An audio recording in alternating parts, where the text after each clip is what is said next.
بسم اللہ الرحمن الرحیم۔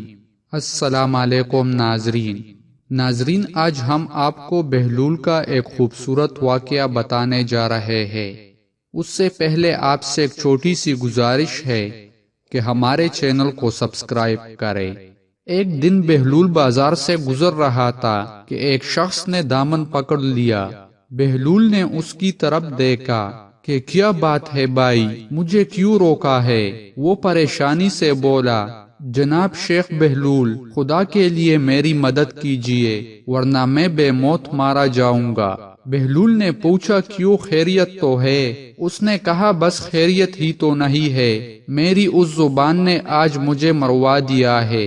میں نے اپنی موت کا سامان خود اپنے ہاتھوں کیا ہے۔ وہ تعصب سے کہنے لگا، بتاؤ تو صحیح کہ کیا ہوا ہے؟ اس نے کہا، کیا بتاؤ جناب، اپنی حکامت کا حال اپنی زبان سے کس طرح کہوں؟ دراصل ہوا یوں کہ حاکم کوپا کی خدمت میں کسی نے ایک بے حد خوبصورت گدا پیش کیا۔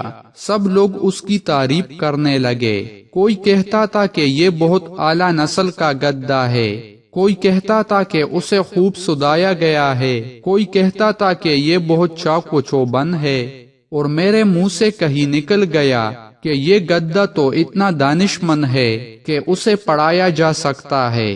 بس میرا اتنا کہنا تھا کہ حاکم کوپا نے میری بات پکڑ لی۔ میرے مخالفوں نے اسے اور ہوا دی، یہاں تک کہ حاکم کوپا نے مجھے حکم دے دیا کہ میں گدے کو پڑھاؤں اور اپنا قول سچ کر کے دکھاؤں۔ اگر میں اس میں کامیاب ہو گیا تو مجھے انعام و اکرام دیا جائے گا، اور اگر میں کامیاب نہ ہوا تو میری گردن مار دی جائے گی۔ اس نے کہا، میں سخت مصیبت میں ہوں۔ اس نے بہلول سے کہا کہ خدا کے لیے کوئی صورت پیدا کرو کہ میں بچ جاؤں۔ بہلول نے کہا، بھائی غم نہ کر، میں تجھے ایک ترکیب بتا دوں گا، آگے جو اللہ کو منظور ہوگا۔ مقررہ مدت کے بعد حاکم کوپا نے اسے طلب کیا۔ وہ گدے کو لے کر اس کے دربار میں پہنچا۔ سارا دربار بھرا ہوا تھا اور لوگ بڑے شوق سے دیکھ رہے تھے کہ پڑھا لکھا گدا کیوں کر اپنے پن کا مظاہرہ کرتا ہے۔ اس شخص نے گدے کے سامنے کتاب رکھی، گدا صفحے الٹنے لگا۔ آہستہ آہستہ وہ تمام صفحے الٹ گیا، اور جب کتاب بن کر چکا تو اس نے زور سے پکارا، ڈنچو ڈنچو ڈنچو۔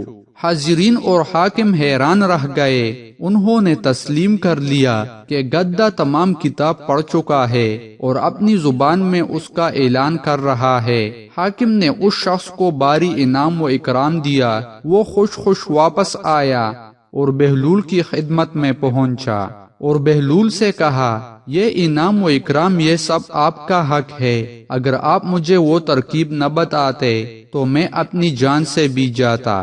بہلول نے اس سے کہا، نہیں بھائی، یہ انعام و اکرام تمہیں ہی مبارک ہو، میں نے تو صرف ترکیب بتائی تھی، گدے کے ساتھ محنت تو تم نے کی۔ بہلول نے بے نیازی سے کہا۔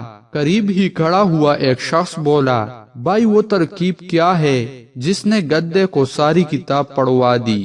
وہ شخص ہنسا اور بولا، اب تو میری جان بچ گئی ہے، سو اس ترکیب کو بتا دینے میں کوئی حرج نہیں کہ جس کو اپنے گدے کو پڑھوانا ہو وہ اس طریقے سے پڑھائے۔ وہ کتاب جو گدے کو پڑھانی ہو اس کے درمیان جو رکھ دو، گدے کو دن بھر بھوکا رکھو اور شام کو وہی کتاب اس کے سامنے رکھ دو۔ بھوکا گدا کتاب کے صفحے الٹتا جائے گا اور جو کاتا جائے گا۔ اس طرح 8-10 دن یہ عمل دہراؤ گے تو گدا اس کا عادی ہو جائے گا کہ اس کی خوراک کتاب کے صفحوں کے درمیان ہے۔ اب جس وقت بھی گدے سے کتاب پڑھوانے کا مظاہرہ کروانا ہو تو اسے بھوکا رکھو اور کتاب کے درمیان جو بھی نہ رکھو۔